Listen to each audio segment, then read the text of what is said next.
안녕하세요. 썰스타그램입니다. 오늘의 사연 시작해 볼게요. 저는 남편과 대학 과팅에서 만나 연애를 통해 결혼까지 하게 되었어요. 과팅에서 처음 만난 남편은 저보다 3살이 많았고 당차고 걸걸한 자기 확신이 있는 그런 사람 같았어요. 저보다 나이가 많아서 그런가 믿음직하고 의지할 수 있는 사람 같았죠. 좋게 말하면 쾌활하고 사람들과 잘 지내는, 나쁘게 말하면 너무 밝은 척하는 허세 있는 사람이었죠. 그래도 첫 만남부터 당차게 제가 마음에 든다고 한번 잘 해보고 싶다며 희게 웃는 그 사람을 보고 연애를 시작했어요. 정말 발도 넓고 주변에 사람도 많고 자기 사람들을 위해 노력하는 사람이었어요. 그 사람은. 가끔 저보다 지인들이 우선인 모습에 실망하기도 하고 조금 소외감을 느끼기도 했지만 그만큼 저를 챙겨주고 위해주는 모습이 보여 관계를 이어갔죠. 그런데 연애 횟수가 늘어갈수록 조금 허세 있는 모습이나 무리하는 모습들이 보였어요. 친구들과 만나면 술값을 모두 자기가 계산한다거나 짝퉁 가방을 진품이라 은근히 자랑하는 모습이나 본인의 월 수입을 올려치게 하는 그런 모습들에서 조금 정이 떨어지기도 했었어요. 그런 허세가 거짓말이라고 생각하는 전 그냥 답답한 마음에 친구들에게 고민 상담을 했는데 주변 사람 전부 그 오빠 성격 진짜 좋던데 왜 그러냐. 남자가 가오도 좀 부리고 허세도 좀 있어야 괜찮다고 쫌생이처럼 꿍얼거리면 정말 보기 싫다고 다들 그 사람 편을 들더라고요. 제가 귀가 좀 얇은 편이라 주변에 평판이 이렇게 좋은 사람이면 정말 괜찮은 사람인가 보다 하고 넘어갔어요. 사실 생기기도 잘생겼고 본인 피셜 집도 좀 잘 살고 취업도 대기업 계열로 가긴 했거든요. 저는 공시 준비를 했었고 지금은 공무원이고요. 바로 합격하기 위해 구급을 준비했었고 학과도 행정이라 바로 취업에 성공했어요. 무튼 발도 넓고 성격 좋고 저 위해주고 돈도 많이 벌고 집안도 짱짱하니 남편은 최고의 사람이었죠. 사실 그 모든 걸 덮을 만한 건 제가 그 사람을 사랑했어요. 저는 가정사가 조금 안 좋은 편이었거든요. 부모님과 거의 의절하듯 했고 하나 있는 언니랑도 사이가 많이 안 좋았어요. 사실 제가 가족 사이에 적응하지 못했고 거리를 벌리긴 했으니까요. 부모님과 거리를 뒀고 부모님이 가까이 오시면 제가 힘들어했고 그런 부모님은 절 답답하게 생각해 화를 내고 저는 또 두려운 마음에 더 거리를 두고 어릴 때부터 그런 생활을 반복해 마음 둘 곳이 없었는데 남편은 참 단단하고 믿음직한 사람이었고 또 그런 남편은 제가 필요할 때 늘 옆에 있어줬어요. 정말 당연하게 사랑을 했죠. 그리고 결국 남편과 저는 결혼을 하게 되었어요. 저는 부모님께 뭔가를 빚지고 싶지 않은 마음에 제가 모아둔 돈 6천만 원을 가지고 갔고 남편이 살던 투룸 오피스텔에서 신혼집을 시작하기로 했죠. 남편은 오피스텔이 자가라며 자기가 회사를 다니며 사업을 준비하느라 지금은 현금이 없지만 집을 해가는 거니 반반 결혼이라 하더군요. 조언을 줄 사람이 없으니 저는 그러려니 하고 넘겼어요. 제 가정사로 인해 상견례를 하지 말자는 남편의 말에 의아했지만 굳이 부모님을 보고 싶지 않은 마음에 동의했죠. 시부모님을 결혼식장에서 처음 봤는데 남편과 조금 다른 이미지였어요. 조용하고 차분한 고급스러운 느낌이 나는 듯 했죠. 결혼식을 어영부영 마치고 짧게 국내로 신혼여행을 다녀와서 결혼 생활이 시작되었어요. 남편은 혼인신고는 나중에 하자고 이미 결혼식 다 올리고 지인들이 우리 관계를 다 아는데 사실혼 관계가 성립된다고 굳이 귀찮게 바로 하지 말자더라고요. 약간 의아했지만 알겠다고 했어요. 요즘 다들 혼인신고 없이 결혼하더라고요. 만약 안 맞아서 이혼을 하게 되면 흔적도 없고 사실혼 관계니 위자료 관련된 부분은 다 받을 수 있다고 하고요. 그래서 그냥 수긍했어요. 결혼 생활은 늘 조금 의문이 드는 그런 생활의 연속이었어요. 남편은 저와 결혼 후 다니던 회사를 관두고 사업에 본격적으로 매진한다고 하더라고요. 저는 굳이라는 생각이 들어 왜 그렇게 모험을 하려 하느냐 물었지만 제가 고정적인 수입을 받고 있고 자기도 저도 돈을 좀 모아뒀으니 불려야 하지 않겠냐며 사업을 강행했어요. 그리고 제가 가져온 돈 6천만 원을 빌려달라고 했었죠. 저는 부부 사이지만 우리가 혼인신고를 한 건 아니니 차용증을 쓰자고 했고 작성 후 돈을 보내줬어요. 어떤 사업인지는 정확히 알진 못하지만 월 500에서 700 정도의 순수익을 가져오더라고요. 돈이 찍힌 통장을 보여주며 걱정하지 말라고 자기 일 잘한다고 그러더라고요. 하지만 생활비나 공통적으로 돈이 나가는 건 모두 제 돈을 썼어요. 제게 빌린 돈을 갚지도 않았고요. 심지어 사업이 무슨 일이냐고 물으면 공동인 일을 문과인 제가 어떻게 알겠냐며 그냥 넘겼었죠. 그러는 와중에 몇십 몇백씩 짜잘하게 계속 돈을 빌려갔죠. 또 시부모님과 연락이 너무 안 되는 것 같았어요. 아니, 그냥 안 됐어요. 시부모님은 기독교라 제사도 없고 결혼을 했으면 남이라고 연락할 필요도 없고 남처럼 지내자고 하시더라고요. 그래도 결혼 생활이 1년이 넘어가도록 문자 한 통, 전화 한 통 없는 건 좀 의문이었죠.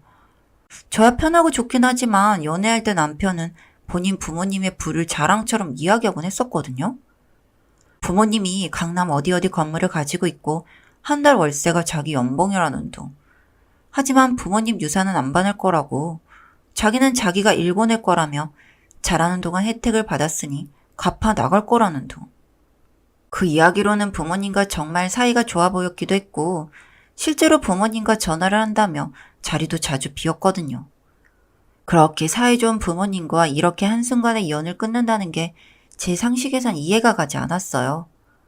그렇게 하나둘 의심이 가니 행동 말 하나하나 다 의심해 가더라고요.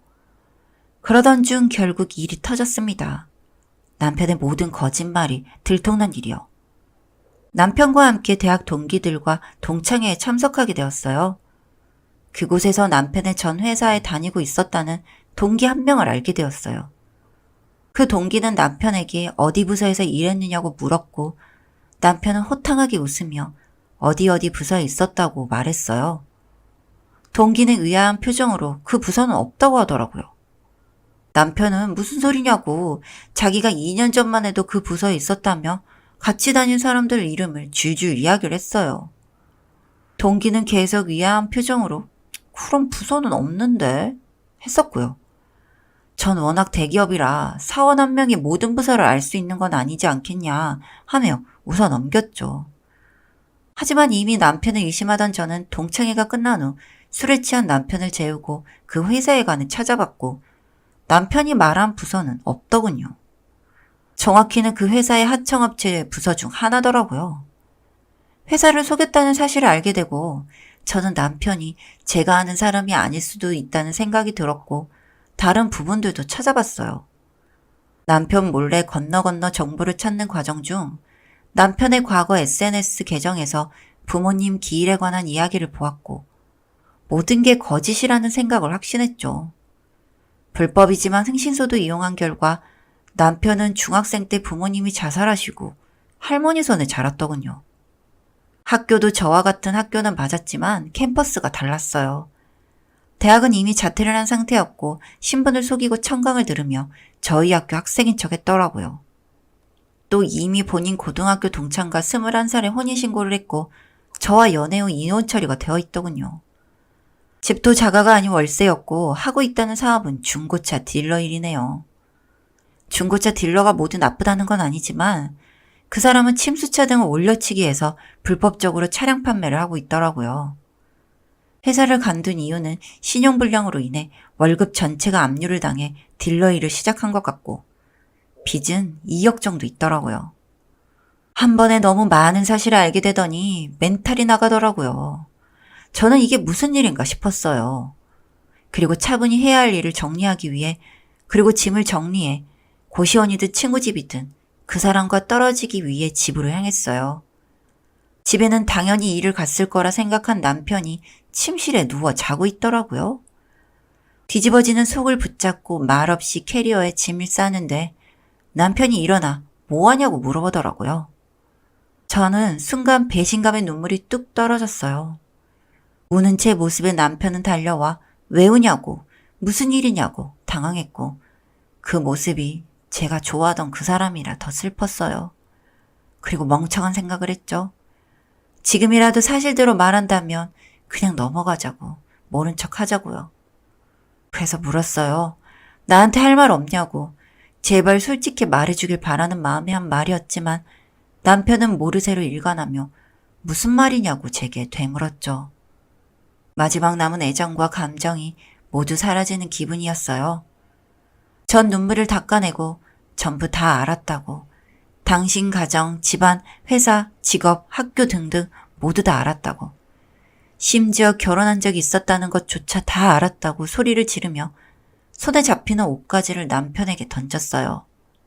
남편은 잠시 동요하다 미안하다고, 저를 너무 사랑해서 그래서 그랬고 사람들의 관심이 너무 좋았다면서 미안하다고 울면서 제게 매달리는데 이제 와서 용서해달라느니 옆에 있어달라는 등의 말을 하더라고요. 저는 어이가 없어 냅다 캐리어를 남편에게 던지며 소리쳤어요. 제정신이야? 사랑한다고? 미친 소리 하고 있네. 내가 아는 넌 하나도 없는데 무슨 사랑 같은 소리야. 하나부터 10까지 전부 거짓말이잖아. 악을 지르며 소리치르는 절 처음 보는지 남편은 주춤주춤 다시 계속 제게 들러붙더라고요. 제 바지가랑이를 잡고 무릎을 꿇고 비는 남편의 어깨를 발로 차버린 후 유리로 된 화장품병을 바닥에 냅다 던졌어요. 깨진 유리 조각이 남편에게 튀어 피가 났고 유리 조각 위에 또 무릎을 꿇고 앉아 엉엉 우는 모습을 보고 저는 그냥 질색해버렸어요. 남편 머리채를 잡고 바닥에 내던진 후 제발 꺼지라고 소리쳤습니다. 제가 없으면 돈줄이 없어서 그런 건지 아니면 거짓말을 들키기 싫은 건지 빌빌기며 용서를 비는 그 사람에게 저는 결국 됐다고, 법원에서 보자고, 사기 결혼과 일 사기치는 거, 돈 빌고 떼먹은 거, 위자료까지 싹싹 긁어서 고소해 줄 테니 인생 나락짓고 진실되게 살길 바란다 이야기하곤 집을 나갔어요. 그 후로 남편이 하는 일의 불법적인 부분을 신고했고 사실혼 관계에서 남편의 거짓말과 사기를 친 부분과 결혼 생활 중 쓴 돈들에 대한 금전적인 부분, 총 빌린 돈 1억과 위자료 등을 받아냈어요. 안 주면 징역형이라는 말에 어디서 또 돈은 구해오더라고요. 그리고 그 새끼가 목숨만큼 소중하게 여기던 인맥, 지인들에게는 인스타 공론화를 통해 모든 사실과 진실을 밝혔죠. 불법인 직업도 잘리고 거짓말도 밝혀지고 빚은 늘어나고 이제 그런 허언증 걸린 놈 맞장구 쳐주는 사람도 곁에 없이 죗값을 치르게 되었네요. 저 말고도 돈을 빌려준 사람이 한둘이 아닌 것 같더라고요. 이제는 제 알바는 아니지만요. 그나마 혼인신고를 하지 않는 것이 얼마나 다행인지 모르겠어요. 앞으로도 사람을 함부로 믿을 수 없을 것 같아요. 물론 정상적인 사람이라면 자기 부모, 학교, 집안, 직업 등등 모든 걸 숨기진 않을 테지만 세상엔 정말 다양한 사람이 있다는 걸 알게 되었네요.